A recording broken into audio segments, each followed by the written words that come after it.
दुलाराय बाथौ गौथुमनि खुंगा 32थि आरो तामुलपुर जिल्ला दुलाराय बाथौ गौथुमनि खुंगा 1थि बोसोरारि जथुम्मा खुंनो साखाफारा। तामुलपुर जिल्लानि आवथायाव थानाय पथालिकुसि दारकुसि माइनाव फोथाराव फैगौ 4, 5 आरो 6 एप्रिलाव दुलाराय बाथौ गौथुमनि खुंगा 32थि बोसोरारि जथुम्मा आरो तामुलपुर जिल्ला दुलाराय बाथौ गौथुमनि खुंगा 1थि बोसोरारि जथुम्मा खुंनाय जागोन। बाथौ धोरोमखौ फोजौखांनाय आरो मुलुगनां दरबाराव दिन्थिफुंनाय थांखिजों धोरोमारि आरज गाबनायजों लोगोसेयैनो बायदि रोखोमनि गोबां हाबाफारिजों बे जथुम्माखौ गाजा गोमजायै खुंनो साखाफारा खालामदों।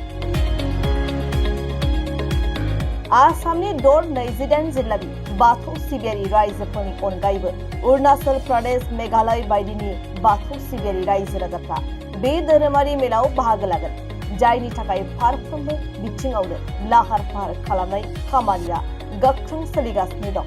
तामुलपुर जिल्लानि पथालिकुसियाव खुंनो गोनां बे बाथौ धोरोमारि सावराय मेलाव साफ्रोमबो रायजो राजाफोरखौ बरायनो साखाफारा जादों बानजाय आफादनि बिबानगिरिफोरा।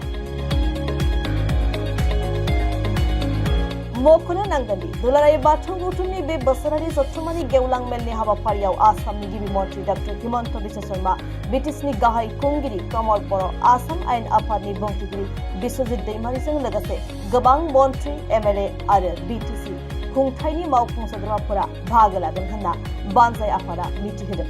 बेनिखायनो बाथौ धोरोमनि बे जथुम्मायाव साफ्रोमबो रायजो राजाफोरखौनो बाहागो लानो खावलायहरदों बानजाय आफादा।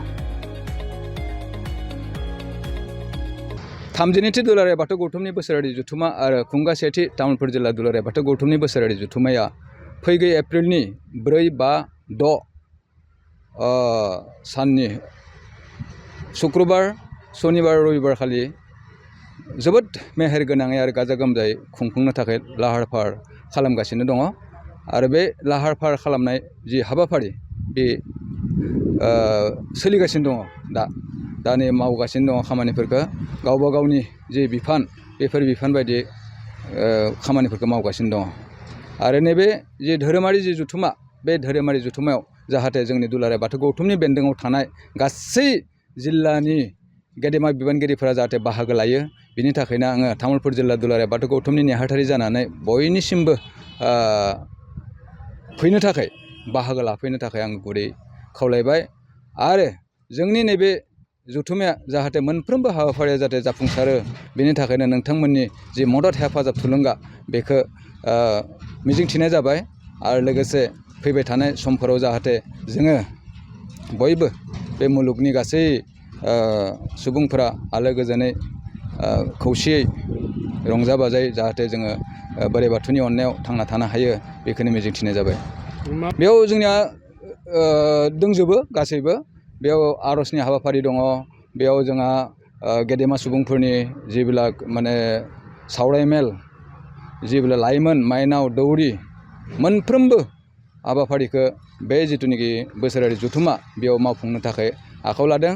आरो लोगोसे जोंहा मार्केटिं, जोंहा एग्जिबिसन आरो लोगोसे बायदिसिना बे हाबाफारिखौ लादों। आरो लोगोसे मोनसे सोमोनांथाव मोनसे जि हाबाफारि, बेनो जाबाय थुंग्रिनि सायाव गानानै मोसानाय, बे हाबाफारिखौबो लाफादेरनाय जादों। दा ओंखायनो बेफोर मेहेरगोनां हाबाफारिखौ बयबो नायनो थाखाय फैनांगौ। आरो जोंनि बे थान्दै मेलाव मोनफ्रोमबो बिहाबनिफ्राय जाहाथे बाहागो लायो, बेनि थाखायनो आङो नेहाथारि जानानै नोंथांमोननिसिम गोसो गोरबोनिफ्राय खावलायहरनाय थाबाय। रायजो राजाफोरखौ आं बेखौनो खावलायगोन, जोंनि जि सैथो गुदिसिन जि बाथौ धोरोम, बे बाथौ धोरोमा जाहाथे मुलुग दरबाराव गेवलांसार जालाङो। आरो लोगोसे मुलुगनां धोरोमारिनि जि गनायथि, बे गनायथि जाहाथे जोङो मोननो हायो, बेनि थाखाय जोङो बयबो साखाफारा जानानै गावबा गावनि जि धोरोमखौ लाखिनायनि जि मावनां खामानि, बेफोर खामानिफोरखौ बयबो साखाफारायै मावलांनो थाखाय आङो बयखौबो माने खावलायहरबाय।